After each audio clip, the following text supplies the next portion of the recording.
ہمارے Iftikhar Rizvi official 786 channel کو ضرور سبسکرائب کیجیے، ساتھ ہی ساتھ بیل نوٹیفیکیشن میری نگاہ کے سامنے جملہ تشریف فرما معزز و مکرم سامعین سامعات، السلام علیکم ورحمۃ اللہ تعالی وبرکاتہ۔ نحمده ونصلي على رسوله الكريم، اما بعد، اعوذ باللہ من الشیطان الرجیم، بسم اللہ الرحمن الرحیم۔ ولا تقولوا لمن يقتل في سبيل الله أموات بل أحياء ولكن لا تشعرون۔ آمنت بالله صدق الله العظيم وبلغنا رسوله النبي الأمين المدين المدير الكريم، ونحن على ذلك لمن الشاهدين والشاكرين والذاكرين والحمد لله رب العالمين۔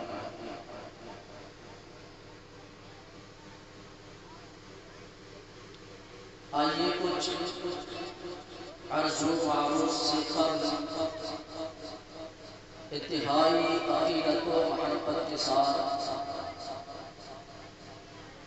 اپنی اور ساری کائنات کی مرکز عقیدت جناب احمد مجتبی محمد مصطفیٰ رحمہ صلی اللہ علیہ وسلم کی بارگاہ مقدس میں جھوم جھوم کر درود پاک پڑھ لیں۔ اللہم صلی علی سیدنا شفیعنا و مولانا محمد معدن الجود والکرم منبع العلم والحلم والحکم بارک وسلم۔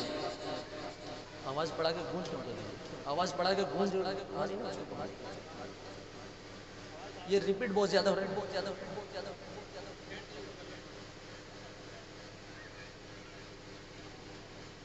میں نے جس آیت کریمہ کی تلاوت کر کے اپنے آپ کو مشرف کیا، اللہ ارشاد فرماتا ہے جو میری راہ میں قتل کیا جائے اسے شہید نہ کرے، وہ زندہ ہیں ان کی زندگی کا تمہیں شعور نہیں۔ حضرات محترم، ہم اور آپ سب کو یہ معلوم ہے، سبھی حضرات یہاں پر یاد حسین، ذکر حسین کی خاطر جمع ہوئے۔ میں زیادہ دیر آپ کے مابین آپ کا قیمتی وقت نہ لے کر جلدی سے اپنی گفتگو کو آگے بڑھاتا ہوں۔ کسی کی زندگی کے لیے یہ ضروری نہیں ہے کہ وہ ہمارا آپ کے سامنے ہماری طرح جسمانی انداز میں موجود ہے، بلکہ کوئی زندہ اس انداز میں ہوتا ہے کہ وہ ہماری اور آپ کی نگاہوں سے چھپا ہوتا ہے، مگر اپنی طاقت سے پوری کائنات کو زندگی بخشتا ہے۔ آپ کو سمجھانے کی ضرورت نہیں ہے، سب کو پتا ہے کہ کربلا کی سرزمین پر امام حسین جب تشریف لے کر گئے تھے، یزیدیوں نے بظاہر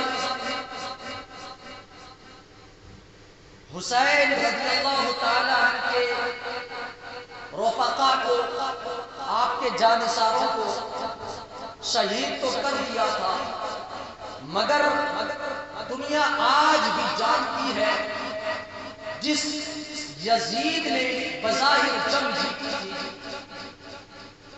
اس یزید کا آج بھی کوئی دنیا میں نام لینے والا نہیں ہے، مگر حسین نے زندگی دے کر اپنے نانا کے نام پر اپنے گھر والوں کو قربانیاں دے کر دنیا کے لوگوں کو یہ پیغام دے دیا ہے، ہم عاشقوں کے لیے یہ پیغام دے دیا ہے، اے میرے عاشقوں، تمہیں زندگی کا پتہ اگر لگانا ہو تو جسمانی طور پر کسی کی زندگی کا پتہ نہ لگانا، بلکہ اپنے نبی کائنات کے نواسے حضرت حسین کی زندگی کو یوں دیکھنا، کربلا کی سرزمین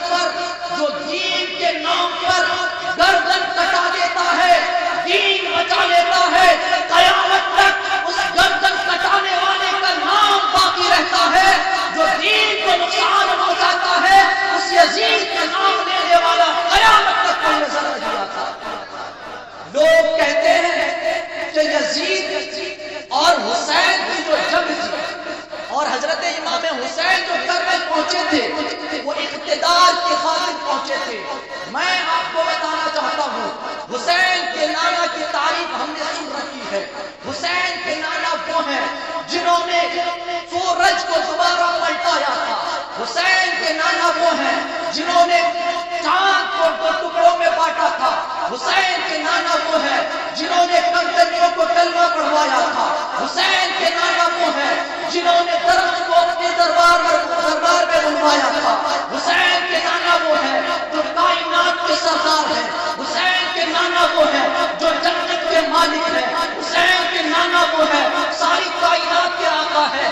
یہاں پر رک کے میں کہنا چاہتا ہوں حسین اگر اقتدار چاہتے تو اپنے نانا سے کہتے اے میرے نانا سرکار کائنات آپ مجھے اقتدار دے دے, دنیا کی دولت مجھے دولت عطا فرما دے. مگر حسین کو دنیا کی دولت میں کوئی لالچ نہیں تھی. اگر لالچ ہوتی حسین کے بابا سیدنا علی کائنات اپنے وقت کے امیر المومنین تھے, چاہتے تو حسین کو ساری دنیا کی دولت مہیا فرما دیتے.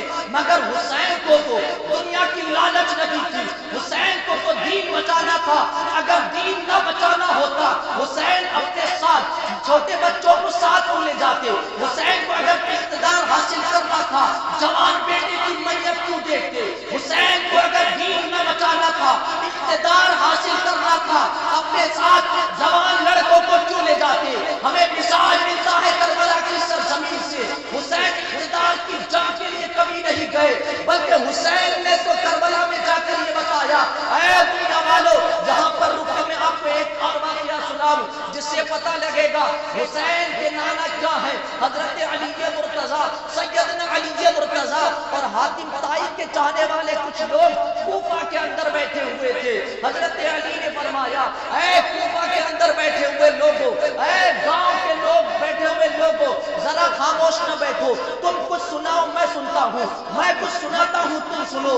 حاتم طائی کے چاہنے والوں نے کہا تھا اے امیر المؤمنین آپ جانتے ہیں حاتم طائی بہت بڑا سخی انسان ہے. حاتم طائی بہت امیر انسان ہے جسے نوازتا ہے, بہت زیادہ نوازتا ہے. حاتم طائی کے چاہنے والے نے کہا تھا حاتم طائی کا ایک گھر ہے, ایک محل ہے جس محل کے اندر 8 دروازے ہیں. حاتم طائی کے دروازے پر یعنی حاتم طائی کے محل پر جب کوئی بھکاری بھیک لینے آتا ہے پہلے دروازے پر بھیک کے لیے ہاتھ بڑھاتا ہے, حاتم طائی عطا کر دیتا ہے.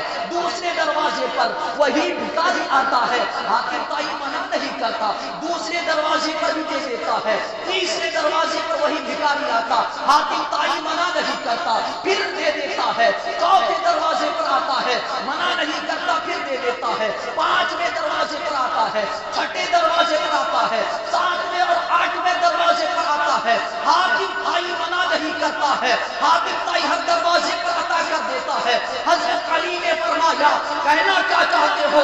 کہنے والے نے کہا حاتم طائی سخی نہ ہوتا تو پہلے دروازے پر دینے کے بعد دوسرے دروازے پر منع کر دیتا, تیسرے دروازے پر منع کر دیتا. حضرت علی فرماتے ہیں تم نے تو بتایا حاتم طائی کے بارے میں یہ سخی ہے. سنو سنو, میری نظر میں حاتم طائی کوئی سخی نہیں ہے.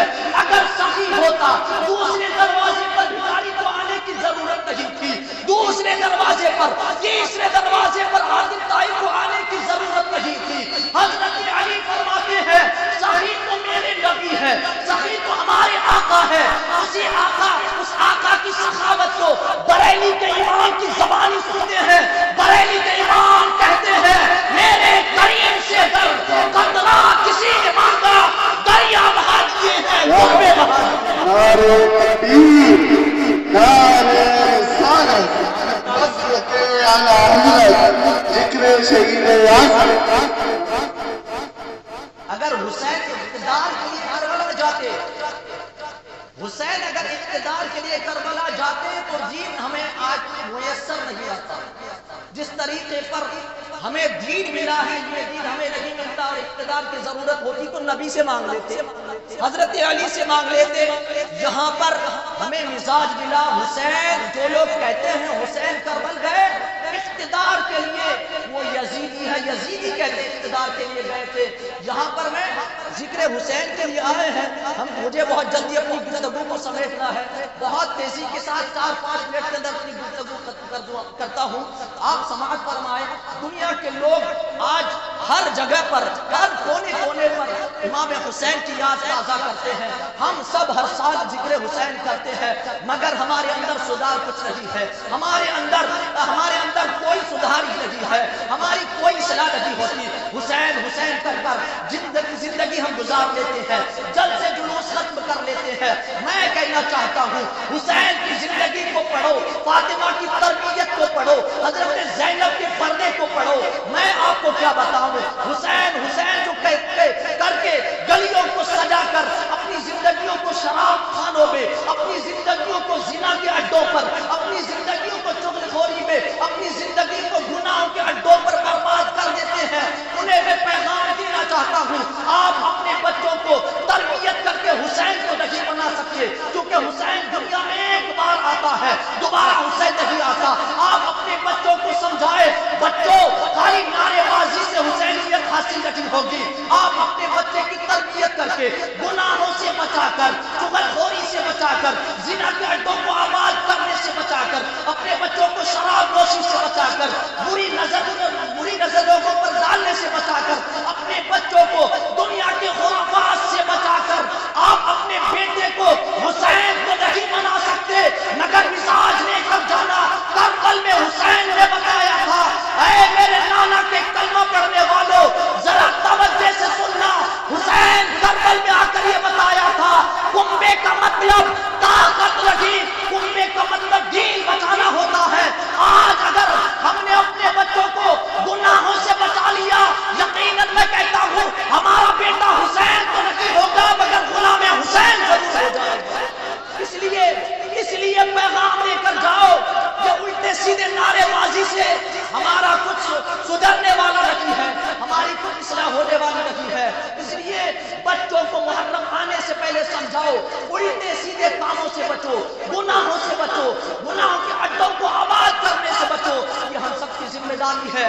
اور ہم تمام لوگوں کے لیے پیغام ہے کہ کربلا کا جب بھی تذکرہ چھڑے، ہمارے اندر ایک الگ قسم کی کیفیت پیدا ہو جاتی ہے. اس کیفیت کو حسینی کیفیت کہتے ہیں. لہذا اے میرے دوستو، اے میرے سامنے تشریف فرما میرے جوان دوستو، لہذا اپنی جوانی کو گناہوں کے اڈوں پر برباد نہ کر کے حسین کی یاد اگر تازہ کرنا ہے، حسین کا ذکر میں کہتا ہوں میں دلوں میں تو ہے.